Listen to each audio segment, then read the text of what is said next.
Oh, babe. Nandiyan ka na pala. Hindi gabi ka ata. May ginawa lang akong dapat tapusin. Gusto mo mapag-ain na kita? Pinagluto pa naman kita ng favorite mo. Hindi na. Busog ako. Oh, sige. Mamaya na lang. Nga pala, babe. May sasabihin sana ako sa'yo. Paul, mag-divorce na tayo. Maghiwalay na tayo.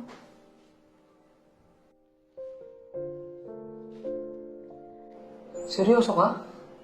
Baka nabibigla ka lang sa sinasabi mo. Paul, 2 taon.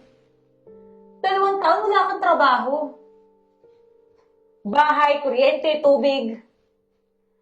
Pati mga pagkain natin ako eh. Hinayaan mo ako lahat. Kapagod. Pagkatapos tumawag yung asawa ni Rusty sa akin. Nangutang ka daw ng pera. Nakita ko pa, meron ka mga sinaping dun sa loob, tinatago mo pa. Feeling mo hindi ko malalaman lahat ng yun? Paul naman, ang daming bayarin. Ako lahat. Babe, let me explain. Tama na, Paul. Total, nandito naman na tayo eh. Sasabihin ko na sa yung totoo. 5 buwan na kami ni Eko. Ha?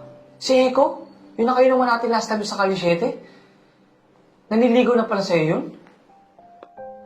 Oo, Paul. Kasi si Eko, doktor, hindi ko pa hinihingi. Binibigay na niya agad. Alam niya agad kung ano yung gusto ko. Mga problema ko. Ikaw, hindi ko nakita sa'yo yun eh.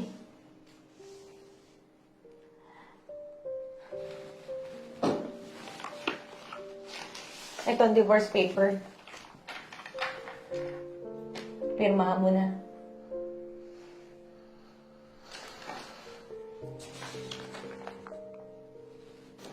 Teka, ang bilis naman. Babe, ba't ganun? Paul naman, please naman oh. Maghiwalay na tayo. Pirmahan mo na yan.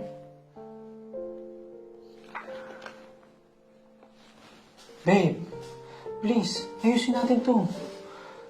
Kakalimutan ko lahat. Magsimula tayo ulit. Huwag mo ako iwan. Paul naman. Hindi na pwede. Nahulog na ang loob ko kay Eko. Kaya please, pirmahan mo na to.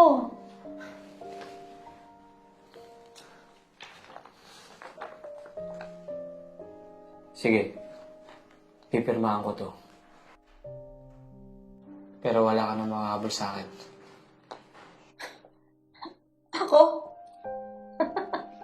Ako pa talaga yung may mahabol sa'yo. Paul naman. Wala ka namang pera eh. Ngalamunin nga lang kita. Yung damit mo nga suot mo eh. Lahat ng mga damit mo ako bumili. Ano ka ba? Ano pa may hahabulin?